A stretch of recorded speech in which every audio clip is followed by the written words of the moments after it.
forces working against us, I thought, tonight. And we had to show a lot of resilience against a lot of pressure from the Illawarra Hawks, their fans, and some others. And I thought we were very resilient in a hostile environment. It's something that we need to be. We need to be better down the stretch of games. You know, we've had opportunities in pretty much all of our games except for the Perth game to close out victories, and we've not been capable for whatever reason that might be. But I thought tonight, despite the fact we were on the back foot from a lot of those forces, that we were able to execute and come out with a win. I guess it's been a tough stretch on the road in particular, and it's always tough when you come to a place like this against a team that's got nothing to lose, wanting to be the spoilers to handle all that, like you said, do it on the road as well, mate. Yeah, it's a great place to play, and I love this place. It's always been my favourite road trip. I came back here in 1985, my first trip to Illawarra, and I've always loved it here. Passionate people in the stands, and it's always nice and loud, and I think it brings the best out of you. I've got some very great memories of being here and playing here, and it's always tough to come away, and it's always satisfying to come away with a victory, especially under the circumstances we saw tonight. I guess they all matter. You guys still have to stick the finals there, but is that one, I think it was 3-9 coming in, but is that one you hope, springboard you now? Yeah, look, I mean, the whole fight for... Yeah, I got him, man. Yeah, get my chopsticks out next time. Look, there's areas of the game that we need to improve upon.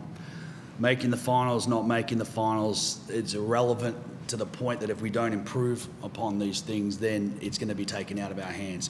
Winning's going to come through us making sure that we care for the ball, that we rebound the ball, and that we execute a little more fluently than we did tonight. I thought defensively we made strides. I mean, I think Illawarra probably had some looks that they would normally make, and certainly the upper echelon teams in the league certainly make.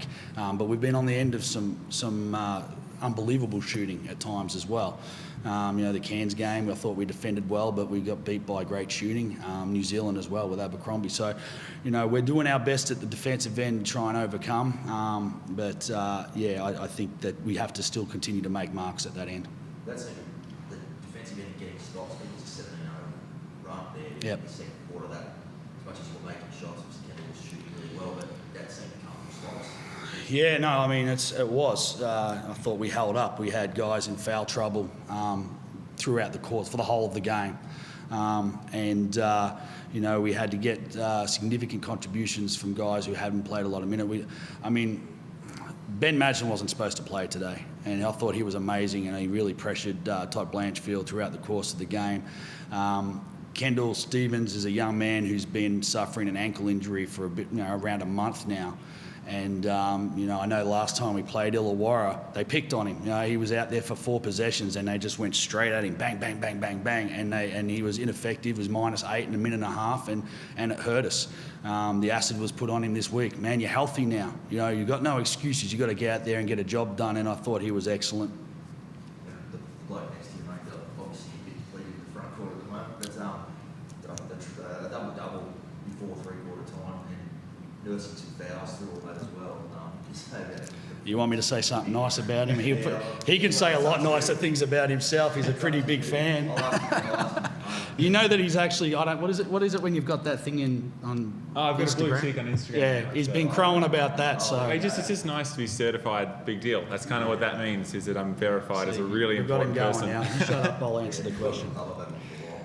You've had one for a while. It feels good, doesn't it? But what can you say? No, he's been great. Again, another guy who had to operate through some serious foul trouble. Some of his making, some maybe not. Yeah, that was pretty silly. Yeah. Maybe there was forces against me on that one. No forces. You're just dumbass sometimes. Yeah, silly. No, look, he's great. He's a warrior. He's playing his butt off. He's his ability to run the floor well. He's logging big minutes, with Keith now back in Dubai playing. We've shortened our rotation in the front court. I thought Dan Triss came in and provided some good backup minutes as well.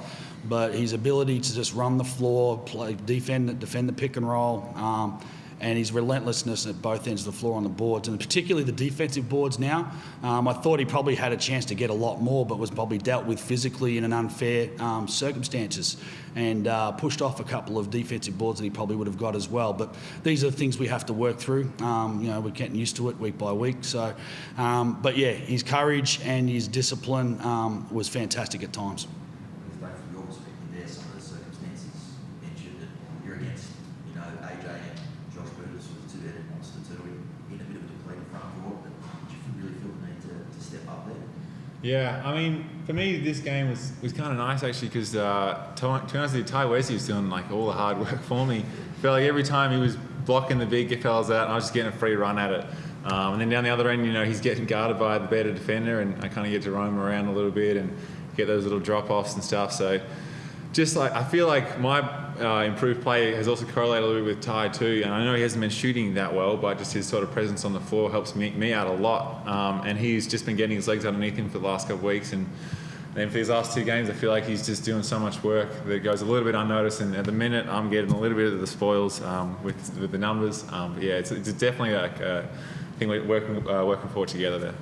Because given you guys have been so close and so many and not quite done it, do you think that confidence in the group to be able to have got over the line and run down the stretch there, especially not coming that hard at you? Yeah, definitely. That was they came at us really hard. You're right. It was a big run they had, and we have managed to drop a few close ones. So, I mean, this one it would have really felt like we let one slip away. The few other close ones were almost sort of coming from behind a little bit, and they were a bit more tightly contested throughout the game. But it was good. One of our focuses for the last couple of weeks has been working on our huddle and our resolve, and I feel like we did a really good job of that when the chips were down a little bit in the fourth quarter. We were pretty tight with our huddles, and we were pretty clear in our instructions on what we were going to do, and we were able to go out there and sort of do it, and we managed to get the job done and get the win.